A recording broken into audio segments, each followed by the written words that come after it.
सीताराम दोस्तों वीडियो को शुरू करने से पहले हम आपसे कहना चाहेंगे कि अगर आपके पास नाम जप को लेकर कोई भी अनुभव है तो आप हमें डिस्क्रिप्शन में दिए गए लिंक पर सेंड कर सकते हैं। हम आपका अनुभव अपने वीडियो के माध्यम से ज़रूर बताएंगे।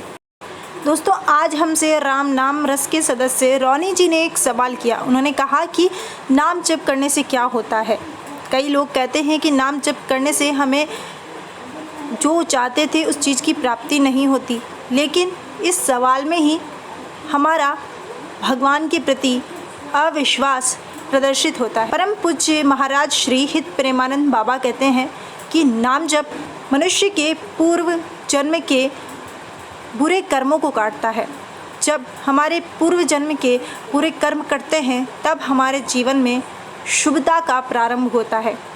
अगर हम नाम जप करते हैं तो वो कर्म बहुत जल्दी कट जाते हैं और भगवान की दया से हमें जो हमारे ऊपर बड़ी विपत्ति आने वाली होती है वो छोटे में ही टल जाती है। ये होता है नाम का प्रभाव।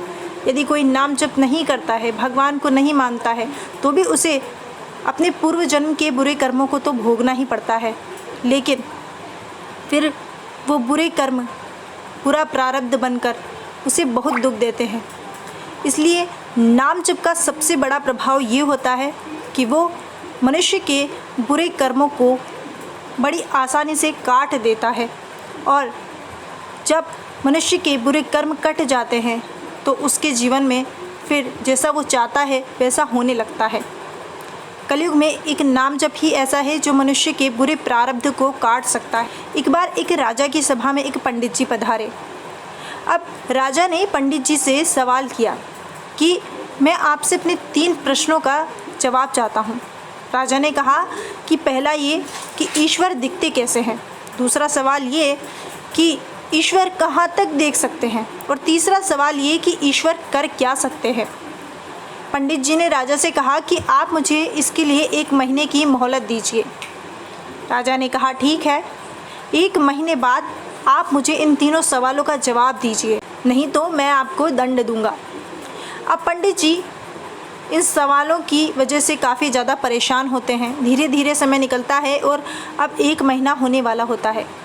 पंडित जी का जो पुत्र होता है वो बहुत बुद्धिमान होता है। वो देखता है कि उसके पिताजी बड़े परेशान हैं। अब वो पूछता है कि पिताजी आपकी चिंता का क्या कारण है।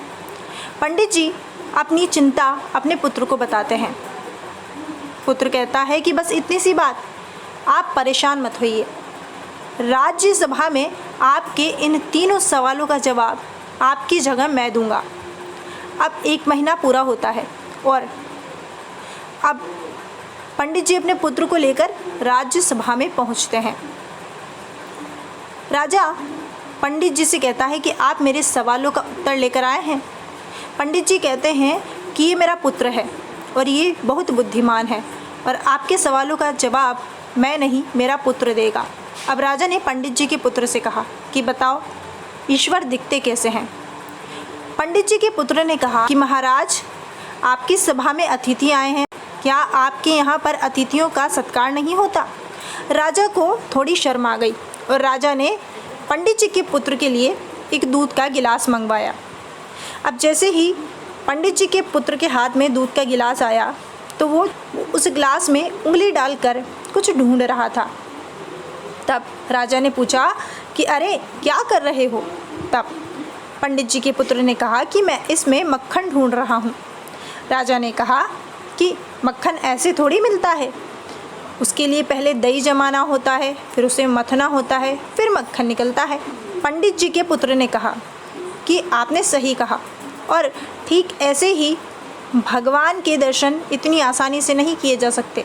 उसके लिए सबसे पहले कुछ नियमों का पालन करना होता है। प्रभु को प्रसन्न करने के लिए उनके नाम का जप करना होता है, ध्यान लगाना होता है, उन पर दृढ़ विश्वास करना होता है। चाहे बड़ी से बड़ी विपत्ति ही क्यों ना आ जाए, लेकिन इतना विश्वास करना होता है कि मेरे प्रभु मुझे इस विपत्ति से निकाल देंगे। जब हमारा प्रभु के प्रति दृढ़ विश्वास होता है और नियम से हम नाम जप करते हैं और ध्यान करते हैं तो हमारे जीवन में अनुभव होने लगते हैं, और फिर हमें समझ आता है कि ईश्वर हमारे साथ है। राजा उसके इस जवाब से संतुष्ट हो जाता है। राजा कहता है कि अब मेरे दूसरे सवाल का जवाब दो, ईश्वर कहाँ तक देख सकते हैं? पंडित जी के पुत्र ने एक मोमबत्ती मंगाई और उसको जलाया। पंडित जी के पुत्र ने कहा कि इस मोमबत्ती का प्रकाश कहाँ तक जा रहा है? राजा ने कहा कि इस मोमबत्ती का प्रकाश तो चारों तरफ जा रहा है। तब पंडित जी के पुत्र ने कहा कि ठीक उसी तरह ईश्वर भी चारों तरफ देख रहे हैं। ईश्वर की दृष्टि से कोई भी छिपा नहीं है। अगर कोई बुरे कर्म करके ये सोचता है कि मुझे कोई नहीं देख रहा है तो वो बहुत बड़ा मूर्ख है, क्योंकि बुरे कर्मों की उसे कहीं ना कहीं सजा मिलेगी ही मिलेगी। ईश्वर जीव के अच्छे कर्मों को भी देखता है और बुरे कर्मों को भी देखता है, और जो जैसा कर्म करता है उसे वैसा ही फल देता है। राजा पंडित जी के पुत्र के दूसरे सवाल से भी संतुष्ट हो गया। अब राजा ने पूछा कि ईश्वर कर क्या सकते हैं? तब पंडित जी के पुत्र ने कहा कि आप मुझसे ये सवाल एक गुरु की तरह पूछ रहे हैं या एक शिष्य की तरह पूछ रहे हैं? राजा ने हाथ जोड़कर पंडित जी के पुत्र से बड़ी विनम्रता से कहा कि मैं आपसे ये सवाल एक शिष्य की तरह पूछ रहा हूँ। तब पंडित जी के पुत्र ने कहा, आपके यहाँ पर क्या गुरु नीचे खड़े होते हैं और शिष्य सिंहासन पर बैठे होते हैं? हमारे यहाँ पर तो गुरु सिंहासन पर बैठते हैं और शिष्य नीचे बैठते हैं। तब राजा को शर्म आ गई और वो सिंहासन से उठ गया और उसने पंडित जी के पुत्र से कहा कि आप मेरे गुरु हैं, आप इस सिंहासन पर बैठिए और मैं नीचे जाकर खड़ा होता हूँ। अब पंडित जी का पुत्र जाकर सिंहासन पर बैठ गया और राजा अब नीचे हाथ जोड़कर खड़ा है। तब पंडित जी के पुत्र ने कहा कि ईश्वर ये करते हैं, थोड़ी देर पहले जिस सिंहासन पर तुम्हारा अधिकार था उस सिंहासन पर मैं बैठा हूँ। अर्थात ईश्वर राजा को रंक बना देते हैं और रंक को राजा बना देते हैं। ईश्वर कुछ भी कर सकते हैं, लेकिन ईश्वर में जीव का दृढ़ विश्वास होना चाहिए। दोस्तों, ईश्वर में जितना ज़्यादा दृढ़ विश्वास होता है उतना ही मनुष्य के जीवन में अनुभव होने लगते हैं। जब कोई कहता है कि नाम जप से कुछ नहीं हो रहा, तो फिर आपका विश्वास ही कहाँ है? आप तो अपने स्वार्थ के लिए नाम जप रहे हैं। निस्वार्थ होकर नाम जप करके देखिए, प्रभु आपको अपने होने का एहसास जरूर दिलवाएंगे। संत महापुरुष भी यही कहते हैं कि नाम जप कीजिए, क्योंकि नाम जप ही मनुष्य को भव सागर से पार करवा सकता है। फिलहाल बस आज के लिए इतना ही। अगर आपको हमारी वीडियो पसंद आई हो तो प्लीज़ वीडियो को लाइक कीजिए, चैनल को सब्सक्राइब कीजिए और बेल आइकन पर क्लिक कर दीजिए ताकि हमारी आने वाली हर वीडियो का नोटिफिकेशन आपको मिलता रहे।